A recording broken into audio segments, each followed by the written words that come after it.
Assalamualaikum warahmatullahi wabarakatuh. Nama saya Puan Juliawati binti Jamaun daripada Jabatan Kejuruteraan Awam Politeknik Merlimau, Melaka. Tajuk yang akan saya sampaikan pada hari ini adalah kesedaran awam dalam pengasingan sisa domestik di Taman Kesang Damai, Jasing, Melaka.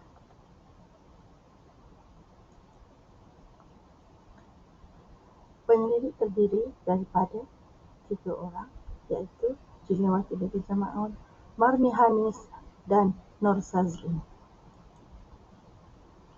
Isi kandungan adalah seperti berikut: pengenalan, kajian terdahulu, metodologi, dapatan dan analisis, serta kesimpulan. Sisa pepejal. Pengurusan sisa pepejal ialah masalah alam sekitar yang kritikal dengan kesan langsung terhadap alam sekitar, iaitu udara, air dan tanah serta kesihatan awam. Peningkatan penjanaan sisa di seluruh dunia dapat sangat merumitkan aktiviti pengurusan sisa yang betul. Sebarang sisa bukan cecair yang dihasilkan oleh individu ataupun isi rumah dan perniagaan kecil yang dijana dirujuk sebagai sisa pepejal ataupun solid waste.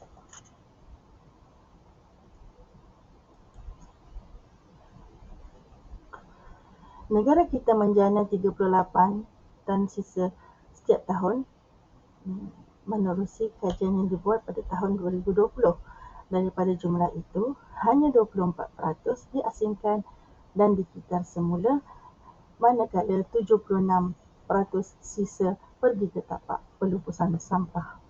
Tapak pelupusan sampah mengeluarkan toksin, gas rumah hijau dan bahan larut resap. Kegagalan mengasingkan sisa pepejal di punca membawa kepada lebih banyak masalah di tapak pelupusan sampah. Tapak pelupusan sampah di Sungai Udang semakin kritikal. Oleh yang demikian, objektif kajian adalah untuk menentukan tahap kesedaran pengguna dalam pengasingan sisa pepejal di kawasan kajian serta mengenal pasti sisa pepejal yang telah diasingkan di kawasan kajian.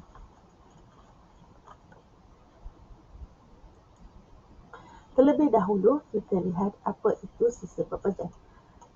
Sisa pepejal mengikut Akta Pengurusan Sisa Pepejal dan Pembersihan Awam 2007 ialah apa-apa sisa pepejal yang dihasilkan oleh sesuatu isi rumah dan daripada jenis yang biasanya dihasilkan oleh atau dikeluarkan oleh mana-mana premis apabila ia dihuni sebagai rumah kediaman, termasuklah sisa taman. Penyumbang kepada sisa pepejal adalah isi rumah. Maka adalah wajar bahawa mereka harus disasarkan dalam dasar kita semula untuk menambah baik kadar kita semula di negara kita. Pengasingan sisa pepejal pula merujuk kepada pengasingan sampah kering dan juga sampah basah yang membuka jalan kepada konsep pengurusan sisa yang lain seperti perkukusan, kita semula dan pembakaran. Matlamat akhirnya adalah untuk mengurangkan sisa yang akan ke tapak pelupusan sampah, yang mana ia akan dapat mencegah pencemaran air, tanah dan udara. Pengasingan sumber ialah pengasingan pelbagai jenis sisa pepejal di lokasi di mana ia dijana. Pengasingan di punca adalah mengikut jenis sisa. Sisa diasingkan mengikut jenis di tempat ia terhasil seperti di rumah kediaman, premis kedai dan lain-lain sebelum ianya dibuang ke dalam tong sampah. Sampah ataupun sisa yang telah dihasilkan ini hendaklah dimasukkan ke dalam bekas atau beg plastik yang sesuai dan diletakkan di sebelah tong sampah pada hari mengetik sampah mengikut kawasan kediaman.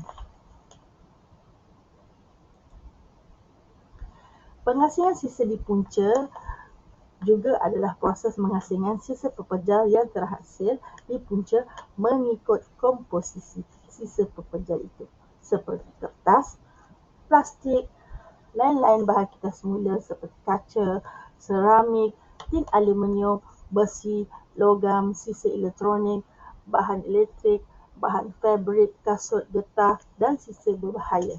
Dan juga sisa baki makanan, lampin pakai buang dan sisa kotoran yang lain.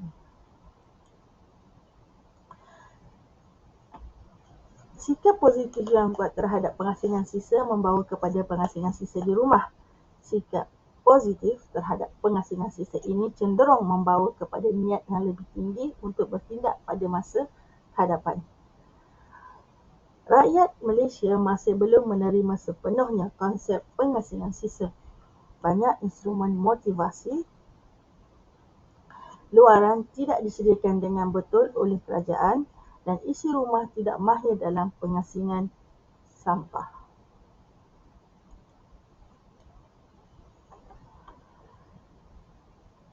Penyelidik telah mengedarkan soal selidik kepada 100 responden di kawasan kajian secara rawak. Dan instrumen tersebut meliputi 4 bahagian iaitu demografi, pengetahuan responden terhadap pengasingan sisa, kesedaran responden terhadap pengasingan sisa serta bahan yang diasingkan dan ianya diukur melalui julat Scomin. Kita lihat apakah hasil yang telah diperolehi.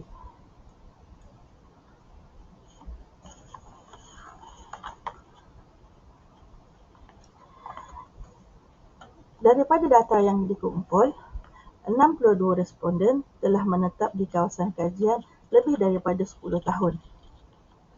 Majoriti responden yang tinggal 10 tahun ke atas di kawasan kajian adalah telah berkahwin dan kebanyakannya berumur dalam lingkungan 40 hingga 60 tahun. Dan responden yang paling ramai adalah antara umur 41 hingga 50 tahun iaitu 29%. Kebanyakan isi rumah pula adalah terdiri daripada 1 orang hingga 5 orang dengan peratusan 57%, manakala selebihnya mempunyai bilangan isi rumah seramai 6 hingga 9 orang.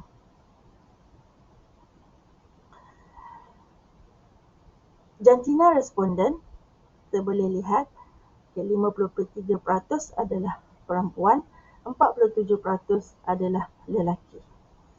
Manakala kebanyakan responden bekerja swasta dan juga tidak bekerja.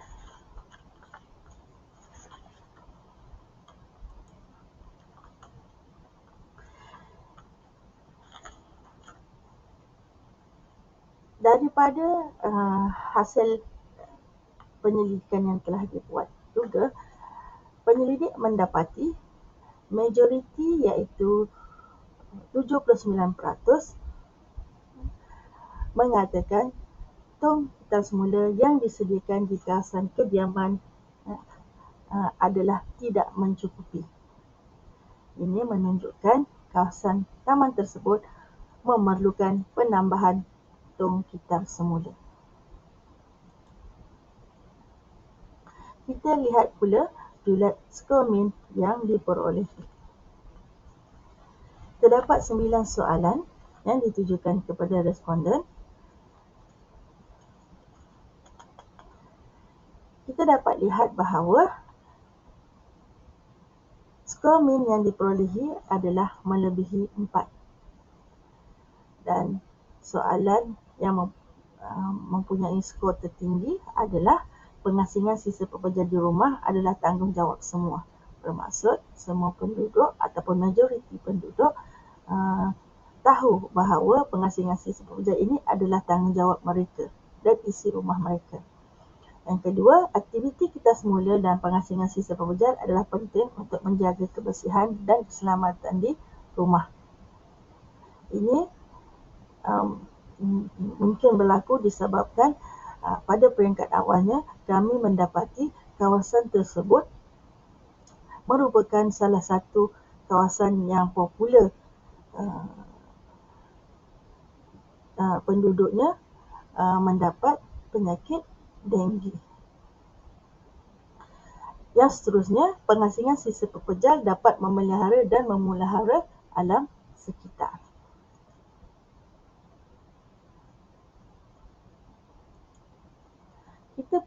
Kita lihat pula perastusan pengasingan bahan sisa di kawasan kajian. Penyelidik telah mengenal pasti 3 komponen bahan sisa yang popular yang diasingkan oleh responden di kawasan kajian, iaitu yang pertama, plastik seperti botol minuman ringan, bekas makanan, botol syampu dan lain-lain, iaitu 79%. Sisa yang kedua adalah sisa taman seperti daun kering, rumput dan lain-lain, manakala bahan sisa ketiga adalah timah ataupun logam aluminium seperti tin minuman ringan, tin makanan, periuk dan lain-lain.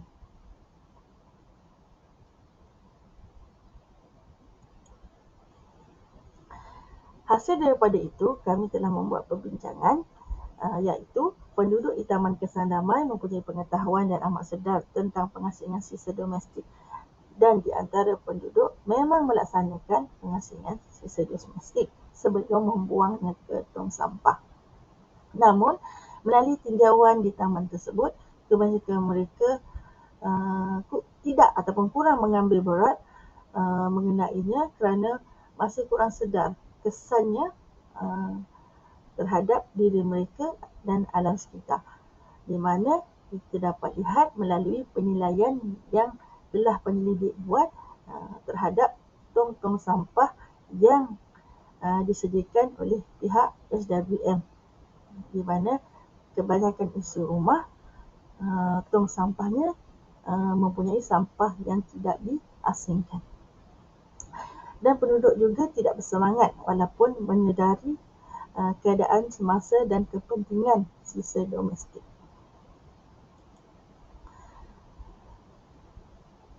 Rumusannya kita boleh mengatakan bahawa penduduk mempunyai pengetahuan dan kesedaran yang tinggi, namun tindakan secara praktikal kurang dilakukan ataupun tidak dilakukan.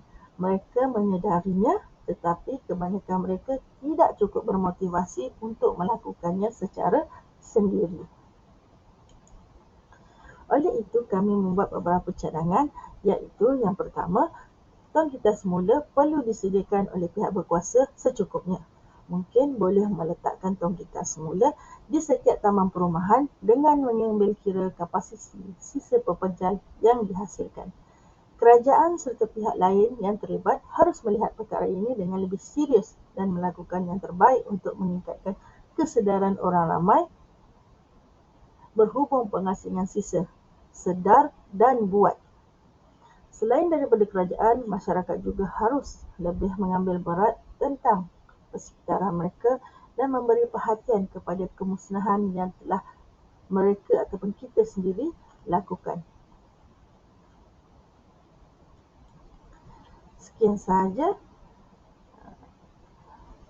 penyampaian saya pada hari ini. Sekiranya ada pertanyaan, boleh kemukakan menerusi email juliawati@pmm.edu.my. Terima kasih.